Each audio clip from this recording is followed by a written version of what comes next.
There, boys and girls. We're going to continue with writing today. And today I'm going to tell you how writers catch story ideas. Okay, when you realize maybe you're at school, maybe you're at home, maybe you're outside, and you realize something that happens that you're thinking, oh, that could be a great story. You catch that story and you put it down in your pocket and you save it for later when you're going to do some writing. And we hold on to them until then. Think about some of the things that might have happened to you before that you've caught that story, put it in your pocket and saved it for later. You're thinking, oh, I can write about that when I write next. Okay, then when it's time to write, we can take that story, pull it out of our pocket, and you've got your story in your hand. Okay, we have a little story helper here, our fist. We can tell the story across our fingers. I'm going to tell you a story across my fingers of something that happened to me. One day, my husband and I went to the lake and rowed our boat. That's the first thing. Then we rowed it way down the lake. Next, all of a sudden, the boat stopped in the middle of the lake. Then I was worried because I didn't know how we could get back. Now I only have one finger left, so I've got to finish my story. Another boat came along and hooked a rope to our boat and pulled us back to the dock where we had put the boat in.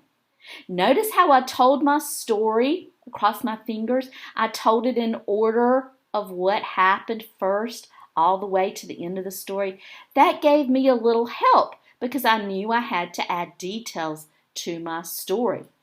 Now, I want you to pull a story out of your pocket. I want you to think about something that happened to you. Close your eyes. Think about something that happened to you, something you've done. Now, you're not going to be just writing about something you like or something you have.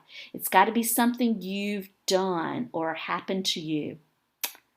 Okay, now that you've thought of something, I want you to pull that story out of your pocket and I want you to tell it across your fingers. Now, say it out loud so that whoever's in the house with you can hear you telling your story.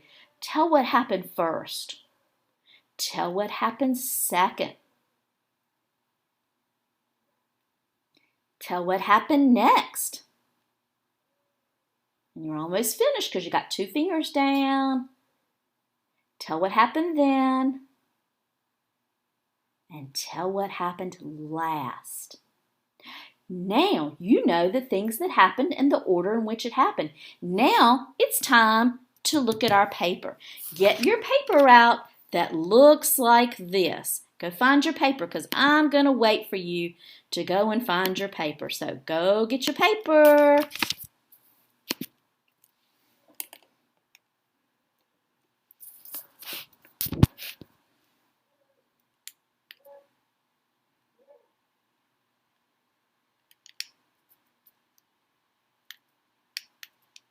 Okay, for some reason it's not very clear.